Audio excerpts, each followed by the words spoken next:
the hardest bosses of Resident Evil. There's a reason we remember certain moments in horror gaming more vividly than others. It's not always the shocking reveal or the perfectly timed jump scare. Sometimes what burns itself into memory is the fight itself, the third attempt, the seventh, the moment when your hands are sweating and ammunition is bleeding away and you're wondering if this particular monstrosity was designed specifically to punish you for every mistake you've ever made in this franchise. Resident Evil has always understood this. From the very beginning, when the Spencer Mansion first opened its doors in 1996, the series has been building toward encounters that test not just your reflexes, but your resource management, your spatial awareness, your ability to function when every instinct is screaming at you to run. We're going to talk about bosses, not the grunt enemies, not the lickers that cling to ceilings or the ganados that swarm in groups. We're talking about the named threats, the biological weapons that Umbrella and other organizations engineered to be apex predators. The creatures that force you to stand and fight when fleeing is no longer an option. The ones that made you restart, rethink your strategy, maybe even reconsider whether you had enough supplies to even attempt what came next. This isn't about every single boss in the franchise. That would take us through dozens of encounters across more than 2 decades of games. This is about the hardest, the fights that broke players, the ones that, even now, when you think about them, you remember exactly where you were when you finally managed to bring them down. Horror works best when you feel powerless, but survival horror specifically works when you're powerful enough to fight back, but never quite powerful enough to feel comfortable doing it. That tension defines these encounters. You have weapons, you have ammunition, but do you have enough? And even if you do, are you skilled enough to make those resources count? These bosses exist at that intersection of mechanical challenge and atmospheric dread, where the game stops being just frightening and starts being genuinely difficult in ways that demand everything you've learned up to that point. Let's begin with the ones that merely made life difficult and build toward the absolute nightmares. The bosses that didn't just challenge you mechanically, but psychologically. The ones that made you doubt whether you had what it took to see the story through to its end. We'll examine what makes them so punishing, what strategies exist for overcoming them, and why, despite the frustration they cause, these encounters remain some of the most memorable in gaming. Mr. X, The Relentless Pursuer, Raccoon City, September 1998. Leon Kennedy's first day as a police officer becomes his worst nightmare when the entire city descends into chaos. He's facing zombies, mutated creatures, biological weapons designed by Umbrella Corporation to do exactly what they're doing, creating hell on Earth. And somewhere in that chaos, stalking through police station hallways and underground laboratories, is a creature that refuses to stop hunting. The tyrant T-1003, more commonly known as Mr. X, represents Umbrella's attempt to create the perfect biological weapon, something humanoid enough to navigate human environments, intelligent enough to pursue specific targets, and resilient enough to survive sustained damage. For most of the game, he's an environmental threat, a stalker you hear before you see him, those distinctive footsteps echoing through corridors as you frantically try to solve puzzles and manage your limited inventory. But that's not when he's hardest. That's when he's terrifying. The moment Mr. X transforms from stalker to boss is at the end of Leon's campaign, in the laboratory deep beneath the city. The platform where you face him final form is claustrophobically small. You're surrounded by molten metal, and the arena gives you barely enough space to maneuver. By this point in the game, Mr. X has mutated. The code is gone, burned away. His right arm has grown into a massive, elongated claw, and his body has become even more grotesque, veins bulging, flesh torn. This is his super tyrant form, and it's designed to make your life miserable. The fight itself is a test of endurance more than anything else. Mr. X doesn't have complex attack patterns or environmental gimmicks. He has reach, power, and health, lots of health. He swings that massive arm in wide arcs that cover most of the platform. He can grab you, pierce you with his claw, and kill you instantly if you're not careful. The attack is telegraphed, but the space you have to work with makes avoiding it consistently a challenge. You're constantly circling, trying to maintain distance, pumping shotgun shells or magnum rounds into him while he absorbs damage like it means nothing. The strategy is straightforward. Keep moving, keep shooting, don't get cornered, but execution under pressure is never as simple as strategy suggests. On standard difficulty, Mr. X is manageable if you've conserved resources appropriately throughout the game. You can stagger him with enough firepower, create openings to keep him at bay, and eventually bring him down. But on hardcore mode, everything changes. Ammunition is scarcer. Ink ribbons that let you save are limited to 3 if you're attempting an S plus rank. Mr. X takes more damage before staggering, deals more damage with each hit, and that instant kill grab becomes a constant threat that can end your run if you mistime a single dodge. The psychological pressure of knowing that dying here means returning to your last save point, potentially losing an hour or more of progress, transforms the fight from difficult to genuinely nerve-wracking. You're not just fighting Mr. X, you're fighting your own anxiety, your awareness that one mistake can invalidate everything you've accomplished since you last saved. The design of the arena exacerbates these problems. It's not just small, it's enclosed on all sides by death. Fall off the platform and you're done. Get cornered against the railing, and Mr. X can easily trap you into taking hits you can't avoid. The game forces you to maintain spatial awareness while also tracking his attack patterns, managing your ammunition, and making sure you're positioned to dodge that grab attack when it comes. It's mechanical multitasking under pressure, and that's where difficulty lives in survival horror. The game isn't asking you to execute complex combos or memorize intricate patterns. It's asking you to do several relatively simple things simultaneously, while a hulking bioweapon tries to murder you on a platform where one wrong step means instant death. There's also the weapon consideration.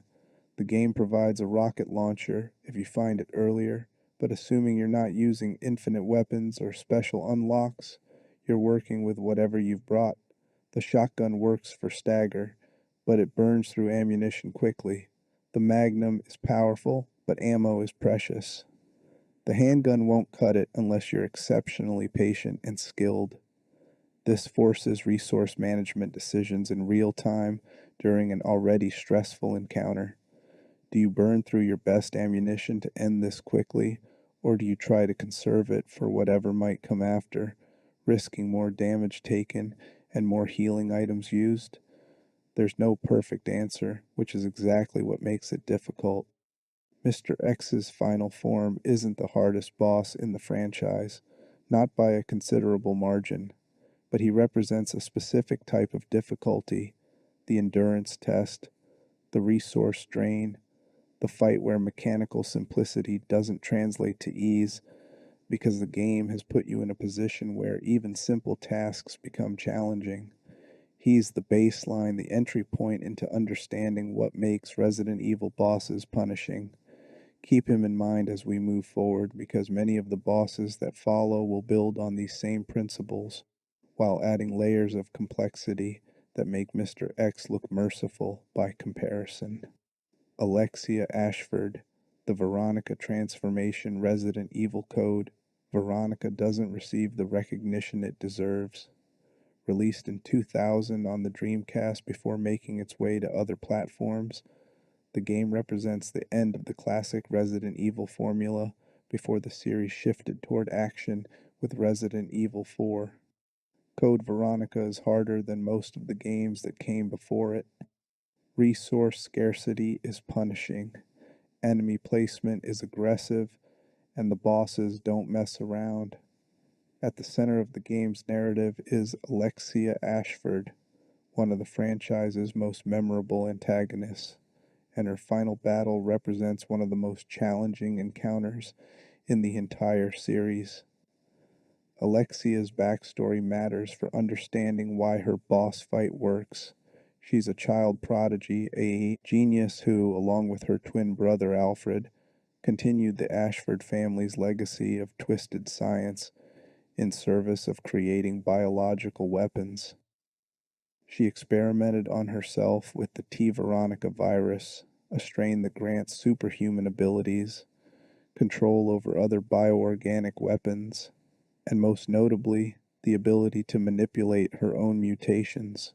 She places herself in cryogenic suspension for 15 years to let the virus integrate fully into her system, and when she wakes, she's become something beyond human. By the time Claire and Chris Redfield encounter her, she's already transformed, and the final confrontation forces players to fight through three distinct phases of mutation, each more difficult than the last. The first phase occurs when Wesker encounters her. She still appears mostly human, retaining her aristocratic appearance and cold demeanor, but she's already demonstrating abilities that put her beyond any normal human. She can generate flames from her blood, weaponizing her own circulatory system into a form of pyrokinesis. When Chris finally faces her directly, she's in full attack mode, throwing fire across the arena and creating walls of flame that force constant movement. This phase isn't particularly difficult compared to what follows, but it establishes the pattern. Alexia is aggressive, relentless, and designed to pressure the player into making mistakes. She doesn't give you time to breathe. The second phase is where things escalate. Alexia transforms into something insectoid, her body expanding and mutating into a form that resembles a queen, ant, or wasp. She grows exponentially, taking on a bulbous, segmented appearance, and begins spawning smaller insects that swarm around the arena, attacking you while she positions herself to strike. This phase functions as a transition, meant to bridge the gap between her human form and her final, most dangerous state. The game wants you to burn through resources here. The small insects are annoying, distracting, forcing you to either waste ammunition dealing with them or tank damage while you focus on Alexia herself. She's mobile during this phase, moving around the arena unpredictably, making it difficult to get clean shots at her weak points. The fight becomes about managing multiple threats simultaneously. Alexia, her spawns, your positioning, your ammunition count. Then comes Phase 3. Alexia sheds the insectoid body and transforms into something even more grotesque. She sprouts massive wings and takes flight, circling the arena like some nightmarish fusion of dragon and insect. She's airborne now, which fundamentally changes how you engage her. Ground-based attacks become harder to land. She swoops down, attacking from angles that are difficult to predict. She continues using fire-based attacks, launching projectiles that force constant dodging. The arena itself becomes your enemy, too open, giving her room to maneuver while limiting your options for cover. She's fast, she's aggressive, and by this point in the fight, you've likely burned through a significant portion of your ammunition dealing with the previous phases. The game provides you with a weapon specifically designed to end this fight, the linear launcher, a powerful energy weapon mounted on the wall of the arena. You can grab it and use it against Alexia, and it deals massive damage. But nothing is ever easy in Resident Evil. Alexia doesn't stand still. She's constantly moving, making it difficult to line up shots with a weapon that has limited ammo and requires precision to use effectively. Miss your shots, and you've wasted irreplaceable ammunition for your best weapon. Hit her, and you can stagger her significantly, creating openings to either continue using the linear launcher or switch to more conventional weapons to conserve its ammo. What makes this fight genuinely difficult is the compound pressure. Each phase on its own would be manageable. String all three together with minimal opportunity to heal or resupply between them, and you've created a marathon encounter that punishes poor resource management from earlier in the game. If you arrive at Alexia without sufficient healing items, ammunition, and preferably some saved magnum rounds or grenade launcher explosive rounds, the fight becomes a nightmare. You're forced to make every shot count, to dodge attacks you would normally tank because you can't afford to waste healing items, to manage positioning perfectly because a single mistake can cascade into failure. The difficulty spikes even higher on harder difficulties, or if you're attempting speed runs. Code Veronica already has a reputation as one of the more punishing entries in the series, and Alexia's fight exemplifies why. The game doesn't give you infinite rocket launchers or easy exploits. You have to engage with the fight as designed, and the design is unforgiving. Players have reported spending hours on this fight, dying repeatedly, learning her patterns through sheer repetition until muscle memory takes over. It's old school difficulty, the kind where the only way through is to get better, to learn, to adapt. Alexia also stands out because she's arguably underrated as a boss. Modern discussions of difficult Resident Evil encounters tend to focus on bosses from the remake era or from entries that received more mainstream attention. Code Veronica, despite being mechanically solid and narratively important to the series lore, doesn't get the same love. But anyone who's fought Alexia knows she's one of the best designed bosses in the franchise. Multiple phases that each require different strategies, an arena that forces constant movement, and resource demands that punish carelessness.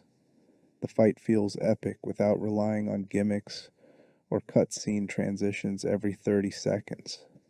It's pure mechanical challenge wrapped in grotesque, biological horror, and it represents everything that makes Resident Evil boss fights memorable. The music deserves mention. Code Veronica's soundtrack is excellent, and Alexia's theme is haunting, mixing classical instrumentation with industrial undertones that create an atmosphere of corrupted elegance. The audio design throughout the fight reinforces the tension, the sound of her wings beating, the crackling of flames, the chittering of insects. It's sensory overload in the best way, contributing to the difficulty by making it harder to focus when every sound is designed to spike your anxiety.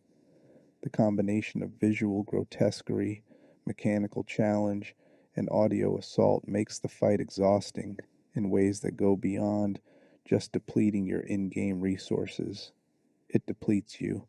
Alexia Ashford represents a specific design philosophy in Resident Evil bosses, the multi phase marathon that tests everything you've learned throughout the game. She's not just hard because she has a lot of health or deals massive damage. She's hard because she forces you to demonstrate mastery over multiple systems simultaneously across an extended encounter where failure means starting over from the beginning. You can't brute force Alexia. You have to engage with her fight as designed, and that design is deliberately punishing. She's earned her place on any list of the franchise's hardest bosses, and she's a reminder that some of the best challenges in the series came before the move to action-focused gameplay. The Executioner, Salazar's Right Hand Spain, 2004. Leon Kennedy is no longer the rookie cop who stumbled through Raccoon City. 6 years have passed, and he's now a government agent sent to rescue the president's daughter from a cult operating in rural Europe. Resident Evil 4 represents the series' transition from survival horror to survival action, and with that shift came a new approach to boss encounters. The emphasis moved away from pure resource attrition toward more dynamic, mechanically complex fights that tested reflexes and spatial awareness. The executioner, encountered in the sewers beneath Salazar's castle, exemplifies this new design philosophy while also being one of the most intimidating and difficult enemies in the game. The executioner isn't technically a boss in the traditional sense. He doesn't have a health bar that appears on screen or a dramatic arena reveal. He's more of an elite enemy, but his impact on players and the difficulty of the encounter elevate him to boss tier discussion. His design immediately communicates threat. He's massive, towering over Leon, clad in executioner's garb complete with a leather mask and a blood-stained tunic. In his hands he carries an enormous axe, almost comically oversized, and when he swings it, the weight and momentum are visceral. The sound design makes every attack feel lethal. You hear the axe cutting through air before it hits, and if it connects, you're either dead or critically wounded depending on your health and the difficulty setting. The encounter takes place in the castle sewers, a dark, confined space filled with water and narrow pathways. Environmental design plays a massive role in why this fight is so difficult. You don't have room to maneuver. The spaces between walls are tight, and the executioner's size means he can block entire corridors, forcing you into confrontations you might prefer to avoid. His tail is a weapon in itself. He can swing it to hit you even when you think you're safely behind him, and the knockback from that attack can stun you long enough for him to follow up with his axe, potentially killing you instantly. What makes the executioner particularly punishing is his damage resistance. Normal bullets barely affect him. You can unload an entire handgun magazine into his torso and see minimal impact. His body armor and sheer bulk make him effectively immune to conventional firearms unless you're specifically targeting weak points or using more powerful weapons. The game wants you to use shotguns, magnums, or rifle shots at close range to deal meaningful damage, but all of those options are resource intensive, and Resident Evil 4, despite being more action oriented than its predecessors, still enforces resource management. Ammunition isn't infinite, and burning through your best weapons on the executioner means having less for the encounters that follow. The fight becomes a game of risk assessment. Do you stand and fight, burning through valuable ammunition and health items to kill him permanently? Or do you use the environment to stall him until you can activate the elevator and escape? The game provides both options, and neither feels particularly safe. Fighting him requires getting close enough to land effective shots, which puts you in range of his attacks. The axe has reach, and he's faster than his size suggests. He can close distances quickly, and once he's in melee range, your options narrow significantly. You can try to dodge, but the narrow sewers make perfect dodges inconsistent. You'll often end up taking chip damage, and chip damage accumulates. There's also the psychological component. The executioner is frightening in ways that go beyond mechanical challenge. His design taps into primal fears: the masked executioner, the oversized weapon, the relentless pursuit. The first time players encounter him, there's often a moment of genuine panic. You're navigating dark sewers, dealing with standard enemies, and suddenly this thing appears, and the game's tone shifts immediately. The music intensifies, the camera angles tighten, and you realize this isn't a standard enemy that you can casually dispatch. This is a threat that demands your full attention, and if you're not prepared, it can end your run.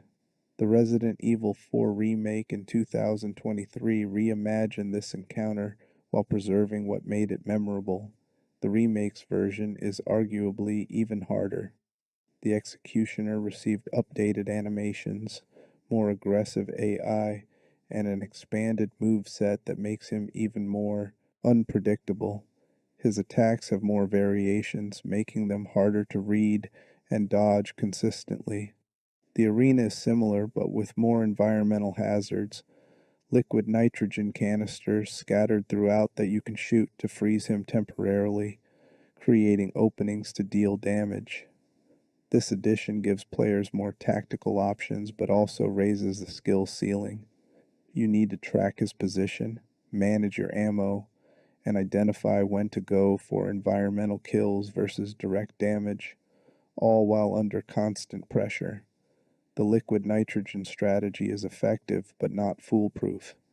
You have to bait the executioner into position near the canisters, shoot them accurately while he's close enough to be affected, then capitalize on the freeze state before he breaks free. Miss the timing, and you've wasted an environmental resource with nothing to show for it. The game gives you multiple canisters, but not so many that you can spam this strategy without thought. It's about precision under pressure, which is a recurring theme in what makes Resident Evil bosses difficult. On professional difficulty, the hardest mode in Resident Evil 4, the executioner becomes an absolute nightmare. His damage output increases to the point where even a single hit can put you into critical health or kill you outright. His health pool expands significantly, requiring even more ammunition to bring down. Resources throughout the game are scarcer on professional, meaning you likely don't have as much ammunition to spare as you would on normal or hardcore. The fight becomes a test of perfect execution, dodging every attack, landing every important shot, using the environment flawlessly. Most players on professional opt to simply survive long enough to activate the elevator and escape rather than trying to kill him, because the resource cost outweighs the reward. But there's something satisfying about killing him.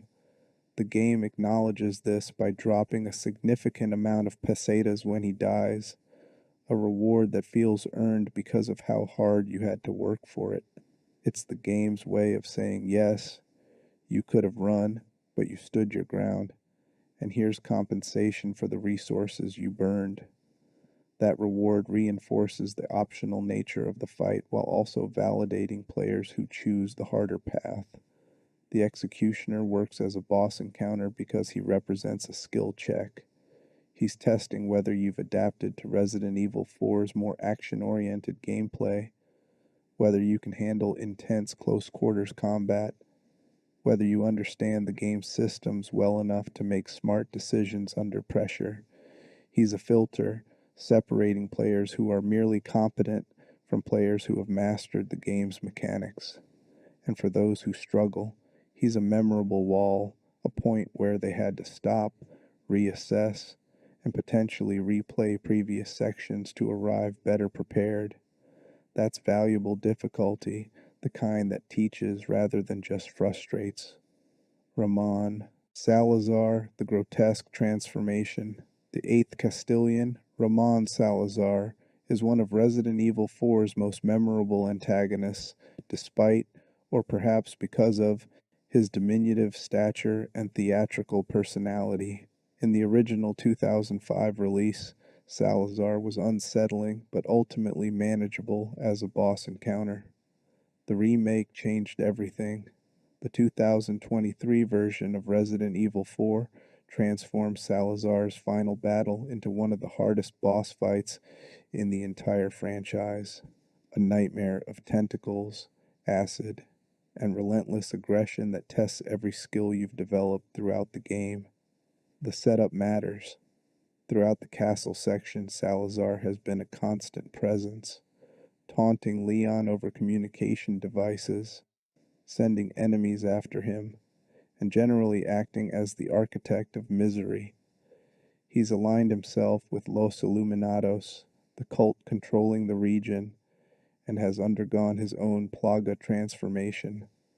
When you finally confront him, he's merged with another creature and transformed into something that barely resembles his original form. In the remake, he's become a massive, writhing mass of flesh, dominated by a central mouth filled with rows of teeth, with tentacles extending from his body that can reach across the entire arena. He's grotesque in the extreme, and the fight lives up to that grotesquerie. The arena is the altar area of the castle, a large space that at first seems like it will give you room to maneuver. It doesn't.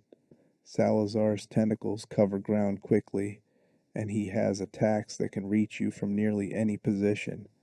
His primary attack involves using those tentacles to slam into the ground where you're standing, dealing massive damage if they connect. The tells are there.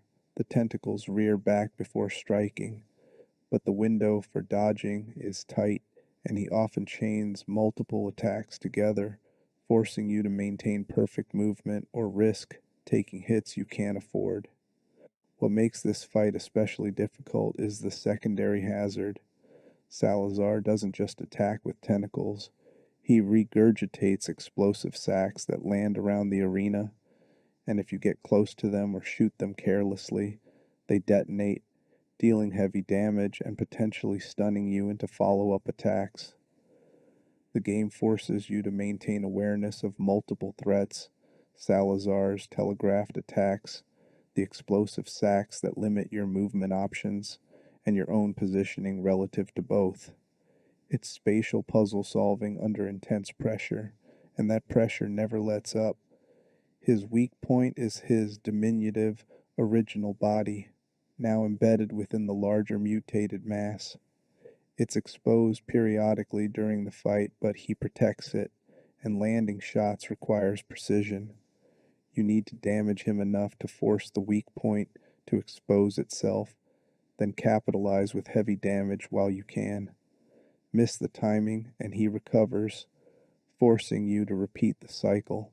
The fight becomes rhythmic: damage, expose, exploit, repeat, but maintaining that rhythm while under constant assault from tentacles and explosive hazards is where the difficulty lives. Resource management is critical. Salazar has a lot of health, and whittling it down requires sustained damage output. If you arrive at this fight without sufficient ammunition for your stronger weapons, shotgun, rifle, magnum, the encounter stretches into a war of attrition where even small mistakes can compound into failure. The game provides some ammunition pickups around the arena, but not enough to compensate if you've been resource starved during the castle approach. Players have reported spending hours on this fight, dying repeatedly because they simply didn't have the tools necessary to overcome it efficiently. On professional difficulty, Salazar becomes arguably the hardest boss in Resident Evil 4. His damage output increases to the point where a single hit can drop you to critical health. The explosive sacks become even more dangerous, their blast radius expanding and their damage output spiking. His health pool grows substantially, requiring even more ammunition to bring down, and the arena remains the same size, meaning you have no additional space to work with despite the increased threat. The fight becomes a masterclass in resource optimization, perfect dodging, and situational awareness. Even experienced players who know his patterns can struggle because the margin for error is so thin. What makes the remake's version of this fight stand out is how it took a relatively easy boss from the original and transformed it into a genuine challenge without resorting to cheap tactics.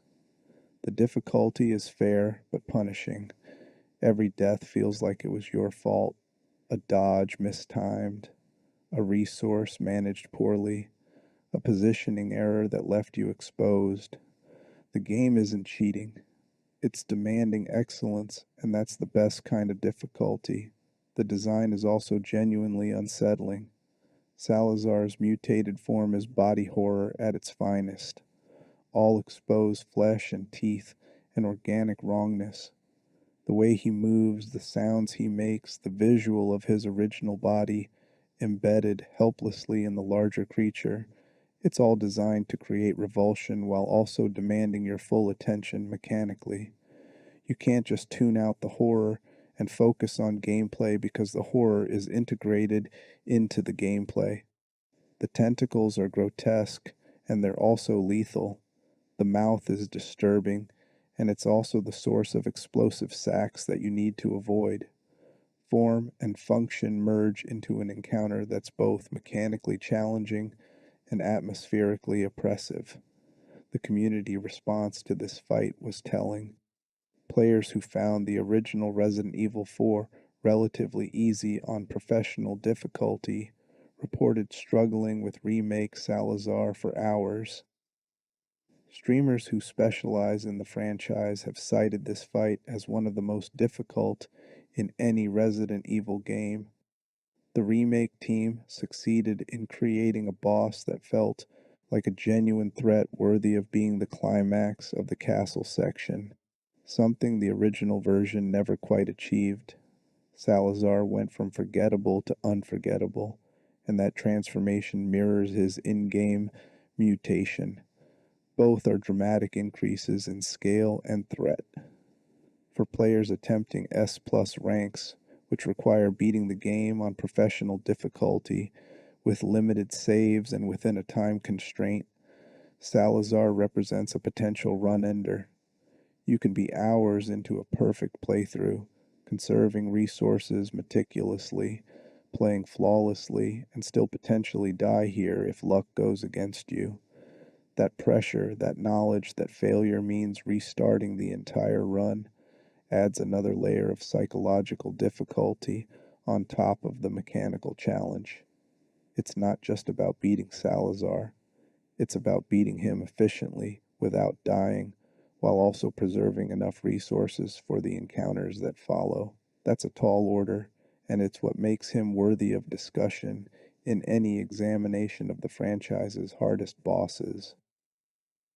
Mother Miranda, the final trial Resident Evil Village, released in 2021, brought the series into a new era while maintaining roots in its survival horror origins. The game follows Ethan Winters as he searches for his kidnapped daughter Rose in a remote European village controlled by Mother Miranda, a centuries old woman who possesses abilities granted by the Megami seat, a massive fungal consciousness that forms the foundation of the village's horrors. Miranda is the architect of everything terrible that happens in the game, and her final boss fight represents the culmination of Ethan's journey and one of the most challenging encounters in modern Resident Evil. The fight takes place after you've defeated Miranda's four lords, Lady Dimitrescu, Donna Beneviento, Salvatore Moreau, and Karl Heisenberg. You've fought through castles and factories, swamps and houses of horrors, and when you finally reach Miranda, the game shifts gears. This isn't a slow survival horror encounter where you're carefully managing resources. This is a spectacle boss fight in the vein of Resident Evil 7's final encounters, but with significantly more mechanical complexity and threat. Miranda's design is striking, part angelic, part fungal, with massive wings that can manifest and retract, and the ability to shapeshift and manipulate her form at will. The first phase begins with her in a relatively humanoid state, attacking with her claws in wide, sweeping strikes that cover significant ground. She's fast, much faster than her appearance suggests, and she can close distances almost instantaneously. The arena is the ceremony site, a large outdoor area that gives you room to maneuver, but also means there's nowhere to hide. It's just you and her, and she has no intention of making this easy. Her attack patterns evolve throughout the fight. She'll lunge at you with her claws, forcing quick dodges. She'll create distance, and then charge, requiring split-second reactions to avoid taking massive damage. What makes her particularly dangerous is her ability to transition between attack types fluidly, giving you minimal time to recognize what's coming and respond appropriately. You're constantly reacting rather than controlling the pace of the fight, which puts you at a psychological disadvantage. The best players can turn this around, learning her tells and preemptively positioning themselves, but that requires multiple attempts and careful study. Phase 2 is where things escalate. Miranda transforms, growing additional limbs and taking on a more insectoid appearance with spider like legs extending from her body. Now she can attack from multiple angles simultaneously.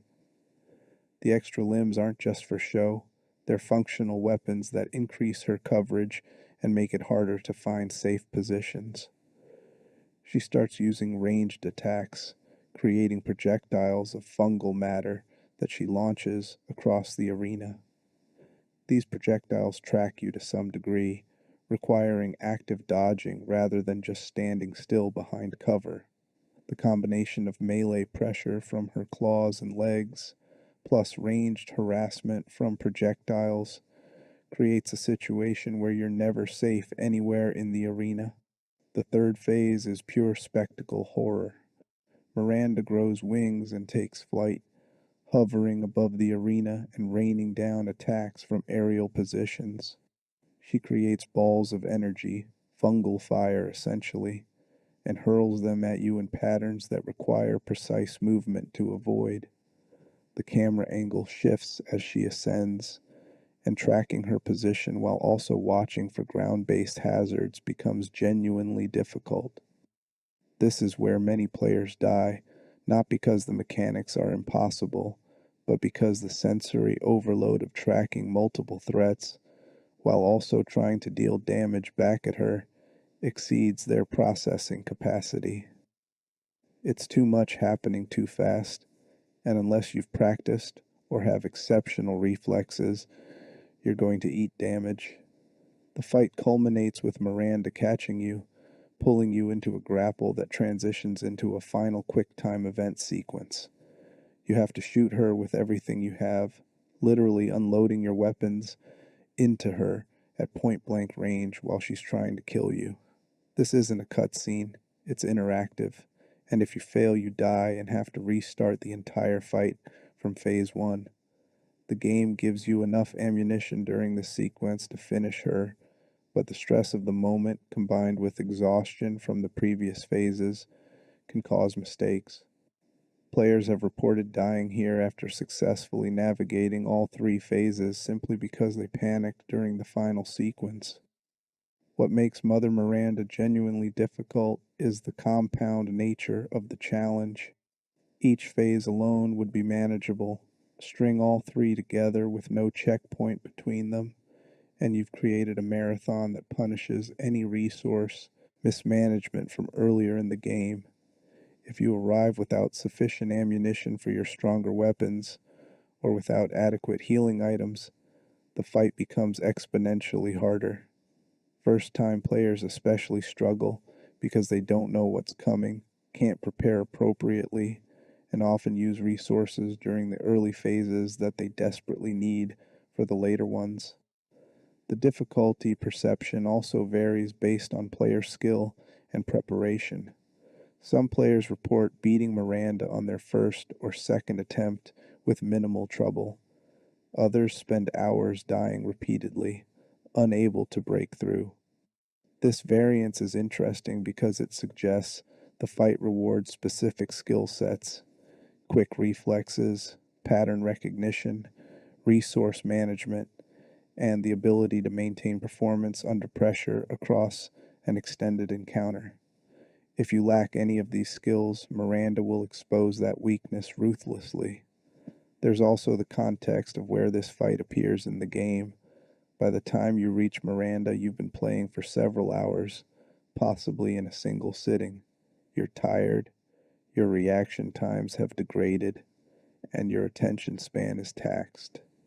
The game knows this and doesn't care. Miranda doesn't get easier because you're exhausted. If anything, the fight exploits that exhaustion, knowing that fatigue makes mistakes more likely. This is psychological difficulty layered on top of mechanical challenge, and it's effective at creating memorable encounters that players talk about long after finishing the game. The boss design itself is excellent. Miranda looks incredible. The transformation between phases is visually impressive, and the audio design, her screams, the sound of wings beating, the crackling of fungal energy, creates an oppressive atmosphere that enhances the difficulty by making it harder to focus. You're not fighting her in silence or with generic boss music playing. You're fighting her while being assaulted by sensory information designed to overwhelm you, and that contributes to why the encounter feels so intense. Mother Miranda represents modern Resident Evil boss design at its most ambitious. The series has always had challenging final bosses, but Miranda combines mechanical complexity with spectacle in ways that earlier entries couldn't achieve due to technological limitations. She's a test of everything you've learned throughout Village: weapon management, dodging mechanics, recognizing attack patterns, maintaining composure under pressure. And for players attempting Village of Shadows difficulty, the hardest mode available, Miranda becomes an absolute nightmare, a wall that stops many players from completing the game on that difficulty. That's exactly what a final boss should be, a culmination that demands mastery, not just competence. Nemesis, the ultimate stalker. There are few names in horror gaming as iconic as Nemesis, the titular antagonist of Resident Evil 3. Nemesis is Umbrella Corporation's answer to the question, what if we made a tyrant that could think? The result is one of the most memorable and genuinely frightening enemy designs in the franchise's history. Unlike Mr. X, who stalks methodically and predictably, Nemesis is aggressive, intelligent, and equipped with weapons. He doesn't just pursue you, he hunts you with purpose and adaptability. The original 1999 version was intimidating enough, but the 2020 remake elevated Nemesis into something truly punishing, especially on the highest difficulty settings.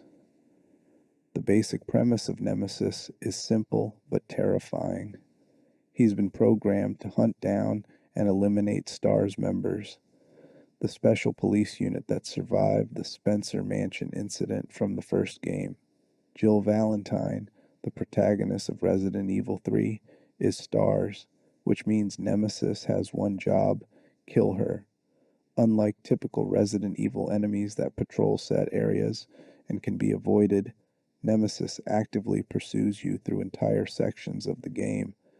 He can run, jump across buildings, burst through walls, and use a rocket launcher. He's faster than you, stronger than you, and doesn't operate on the same rules as other enemies. When you hear him growl STARS, it's not a taunt, it's a promise. The remake's version of Nemesis is where the true difficulty lives. Throughout the campaign, you face him multiple times in different forms, and each encounter ramps up the challenge. The early pursuits can be handled by running, but eventually the game forces confrontations where fleeing isn't an option. The clock tower fight is particularly notorious. Nemesis takes on his second form here, a more mutation, more aggressive state where he runs on all fours and uses tentacles to attack. The arena is the plaza surrounding the clock tower, and you have limited space to work with relative to his mobility. The strategy for this fight involves using explosive rounds from the grenade launcher to knock him off buildings when he's wall running. Yes, he can run on walls like some kind of nightmare spider, and then hitting him while he's stunned. But explosive rounds are precious, and if you've been using them liberally earlier in the game, you might not have enough. The game provides some ammo pickups during the fight, but not enough to compensate for poor management. You need to be precise with your shots. waiting for the right moments to fire rather than panic shooting, which is easier said than done when a tentacle monster is leaping at your face. The true test, however, is Nemesis's third form, encountered near the game's end in the Nest 2 laboratory.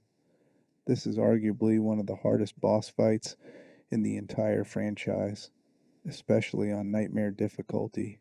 Nemesis has mutated into a massive, almost blob like creature with multiple weak points that must be destroyed to progress.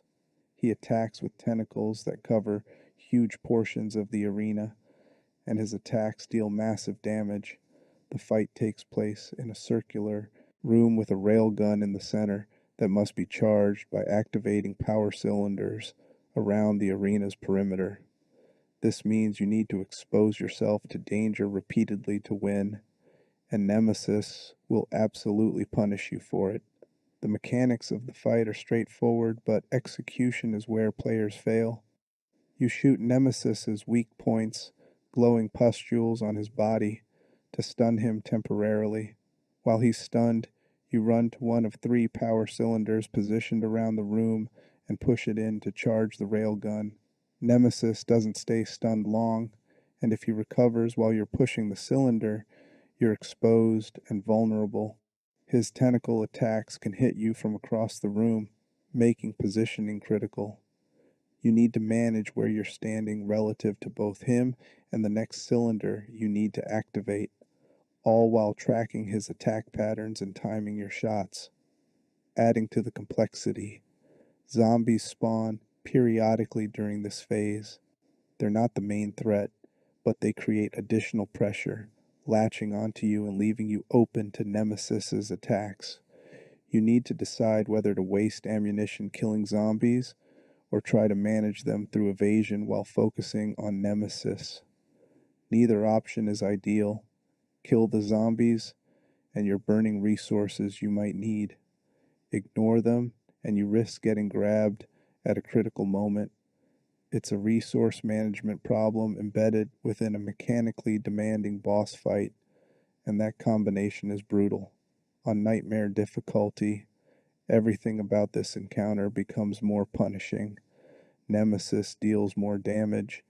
A single hit can drop you into danger status or kill you outright. His weak points require more shots to pop, meaning you need more ammunition. Zombies spawn more frequently and in greater numbers. Your own resources are scarcer because Nightmare reduces item drops throughout the game. The fight shifts from challenging to genuinely punishing, requiring near-perfect execution to survive. Even experienced players report dying dozens of times trying to complete this fight on Nightmare. What elevates the difficulty further is the time investment. Each failed attempt means restarting the entire encounter, which can take 10 to 15 minutes even when playing well. That's 10 to 15 minutes of high-stress gameplay where a single mistake near the end can invalidate everything you accomplished in that attempt. The psychological weight of knowing that one mistimed dodge at the 13-minute mark means starting over is immense.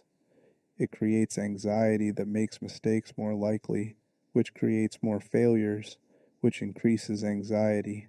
A vicious cycle that only breaks when you either succeed or step away from the game. The design choice to have Nemesis actively pursue you throughout the game before culminating in this brutal final encounter is brilliant from a difficulty perspective. By the time you reach the third form fight, you're already exhausted from dealing with him. He's been a constant pressure throughout the entire game, and the final battle isn't relief, it's escalation. The game doesn't let you relax after finally catching him. It makes you work harder than ever to put him down permanently. That inversion of expectation where the final battle is more stressful than the chase that preceded it is what makes Nemesis memorable beyond his visual design. There's also something to be said about how Nemesis functions as a skill check for the entire game. If you've been playing sloppily, wasting ammunition, taking unnecessary damage, Failing to master the dodge mechanic, Nemesis will expose those weaknesses brutally. The fight demands that you've learned the game's systems and can execute them under extreme pressure. It's not enough to understand how to dodge. You have to dodge perfectly, repeatedly, while also managing ammunition and positioning. It's comprehensive mastery or nothing, and that's a high bar that many players simply can't reach on their first playthrough. The community response to Remake Nemesis has been mixed, with some players feeling he wasn't as present throughout the game as the original version. But regarding pure boss fight difficulty, there's consensus. The final encounter with his third form is one of the hardest in the series. Players who've completed multiple Resident Evil games on their hardest difficulties cite this fight as uniquely challenging, a wall that required dozens of attempts and strategic preparation from earlier in the game to overcome. That's exactly what a final boss should be, a culmination of all your skills pushed to their absolute limit. Jack Norman, the forgotten nightmare Resident Evil Revelations doesn't receive enough credit. Released in 2012 for the Nintendo 3DS before being ported to other platforms, Revelations represented an attempt to return the series to its survival horror roots. After the action-heavy Resident Evil 5, the game takes place on the Queen Zenobia, a massive cruise ship, and delivers cramped corridors, limited resources, and genuine atmosphere in ways the series hadn't achieved since the early entries. And at the center of its narrative is Jack Norman, the leader of the terrorist organization Veltro, and the game's final boss, a fight that stands as one of the most difficult and mechanically demanding encounters in the entire franchise. Norman's backstory makes him more than just another mutated villain. He was a human being with motivation and beliefs, however twisted they became. He orchestrated the Terra Grigia Panic, a bioterrorist attack that devastated an entire city, and when the government retaliated, he injected himself with the T-Abyss virus, rather than face capture. By the time Jill Valentine and Parker Luciani encounter him aboard the Queen Zenobia, he's transformed into something barely human, a creature that embodies the game's aquatic horror aesthetic with grotesque mutations that include exposed organs, tentacles, and most distinctively, a massive eye in the center of his torso that serves as his primary weak point. The fight itself is a masterclass in boss design complexity. Norman has multiple attack patterns, each dangerous and requiring different responses. He can teleport across the arena, appearing behind you or at range, making it impossible to maintain a safe distance consistently. He creates illusory copies of himself that attack alongside the real Norman, forcing you to identify which is genuine while under assault from multiple angles. His melee attacks deal massive damage, and if he closes distance while you're reloading or recovering from a previous attack, he can kill you before you have a chance to respond. The arena is the ship's main hall, a large space that seems like it should give you room to breathe. It doesn't. Norman's teleportation and his ability to spawn copies means no position is safe for long. You're constantly moving, constantly reassessing your position, constantly trying to track which Norman is real while avoiding attacks from all the fakes. The visual clarity during this fight isn't great either. The arena is darkly lit, shadows everywhere, and distinguishing real from illusion in split seconds, while also dodging attacks requires intense focus. His weak point, that central eye, is only exposed intermittently and is difficult to hit even when it's vulnerable. The eye is relatively small compared to Norman's overall size, and he moves erratically enough that landing precise shots requires either excellent aim or considerable luck. You need to damage the eye to progress the fight, but shooting his body otherwise deals minimal damage. This creates a feast or famine situation where you're either making meaningful progress by hitting the weak point or wasting ammunition by hitting everything else. Learning to identify when the eye is exposed and capitalizing on those moments is critical, but under pressure, with multiple illusions attacking and Norman himself in constant motion, achieving that consistency is genuinely hard. The illusions add a layer of difficulty that pushes this fight from merely challenging into genuinely punishing territory. They're not just visual tricks, they attack, they deal real damage, and killing them doesn't immediately remove them from the fight. More spawn as the battle progresses, and managing how many illusions are active at any given time becomes a secondary objective alongside damaging Norman. You can try to ignore them and focus solely on the real Norman, but if too many accumulate, they'll overwhelm you with sheer numbers.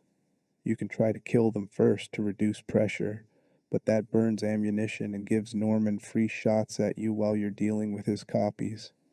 Resource management is critical, and Revelations doesn't give you an abundance of ammunition. If you arrive at this fight without sufficient supplies, you're essentially locked into a losing battle. The game does provide some ammo drops during the encounter.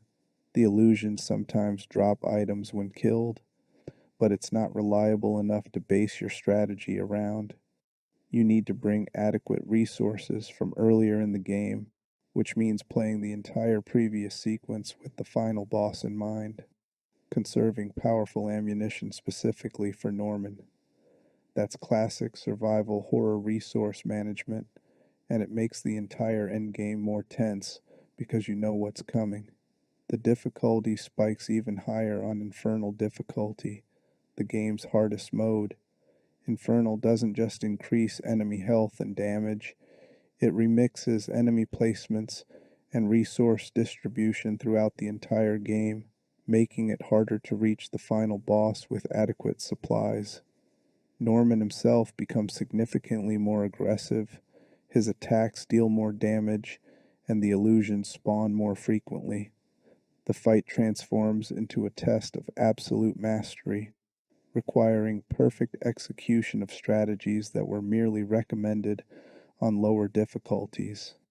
Players report spending hours attempting to beat Infernal Norman, dying repeatedly to patterns they thought they understood, only to discover new ways the fight can punish carelessness. What makes Jack Norman particularly notable is how underappreciated he is in discussions of difficult Resident Evil bosses. Revelations, despite being well designed and mechanically solid, exists somewhat outside the main series narrative in most players' minds. It was a handheld title originally, which meant fewer people played it compared to mainline entries. The subsequent console ports expanded its audience, but it still doesn't have the cultural presence of something like Resident Evil 4 or Village. This means Norman, despite being one of the hardest bosses in the franchise, doesn't get mentioned as frequently as he deserves. But players who fought him know. They remember the frustration, the repeated failures, the eventual victory that felt genuinely earned because the fight demanded so much. The audio design deserves specific mention. Norman's theme, Vendetta, is one of the best boss tracks in the series. An industrial, aggressive piece that perfectly captures the intensity of the encounter. The sound of his teleportation, the distorted audio cues that signal his attacks, the ambient horror of the ship's interior, all of it combines to create an atmosphere that makes focusing harder, which increases difficulty. You're not just fighting the mechanics, you're fighting sensory overload, trying to parse important audio cues from atmospheric noise while also tracking visual information and managing your own resources and positioning. Jack Norman represents a specific type of Resident Evil difficulty, the mechanically complex fight that requires learning, adaptation, and perfect execution under pressure. He's not just a damage sponge or a simple pattern based encounter. He's dynamic, unpredictable within his established patterns and demands that players engage with multiple systems simultaneously. You need good aim, resource management, pattern recognition, spatial awareness, and the ability to maintain performance across an extended fight where failure means starting over. That's a tall order, and it's what makes him worthy of being considered one of the absolute hardest bosses the franchise has ever produced. For players attempting to complete revelations on infernal difficulty with S rank requirements, Norman is often the point where runs end. You can play perfectly for hours, conserve resources meticulously, navigate every encounter flawlessly, and still potentially fail here because the fight is that demanding. That's not poor design, that's a proper final boss, one that tests whether you truly deserve to see the game's conclusion. And when you finally do beat him, especially on the highest difficulty, the sense of accomplishment is immense. You've beaten one of the franchise's hardest challenges, and even if the broader community doesn't always recognize it, you know what you accomplished. So where does that leave us? 7 bosses, each representing different aspects of what makes Resident Evil encounters difficult. Mr. X testing endurance and resource management. Alexia demanding mastery across multiple phases. The Executioner punishing poor spatial awareness. Salazar exposing weaknesses in preparation and execution. Miranda combining spectacle with mechanical complexity. Nemesis functioning as a comprehensive skill check that doesn't accept anything less than excellence. And Jack Norman, the overlooked nightmare that synthesizes almost every difficult element the series has ever presented into a single, brutally challenging encounter. These fights endure in memory not just because they're hard, but because they're fair. Every death teaches something. Every failure reveals a weakness in your play that can be addressed through better preparation, improved execution, or strategic adaptation. The difficulty isn't arbitrary or cheap. It's designed to push you to your limits and then ask you to go slightly beyond. That's what separates memorable challenge from frustrating obstruction. These bosses are hard, but they're beatable, and when you finally overcome them, you've earned that victory through genuine skill and perseverance. The evolution of boss difficulty across the franchise tells the story of Resident Evil itself. The early games emphasized resource attrition and spatial management, bosses that wore you down through endurance rather than mechanical complexity. The middle period introduced more dynamic encounters with varied attack patterns and environmental interactions. The modern era combines spectacle with mechanical depth, creating fights that are simultaneously cinematic and genuinely challenging. But throughout all these changes, the core principle remains. These fights should make you work for victory, should demand your full attention and capability, should create stories you tell other players years later. Difficulty in games is often controversial. Too hard, and you alienate players. Too easy, and you bore them. Resident Evil has generally walked that line successfully, creating encounters that feel punishing but achievable, that reward preparation and skill without requiring superhuman reflexes or perfect play. These 7 bosses represent times when the series pushed toward the harder end of that spectrum, creating encounters that some players couldn't overcome without lowering difficulty settings or seeking help. And that's okay.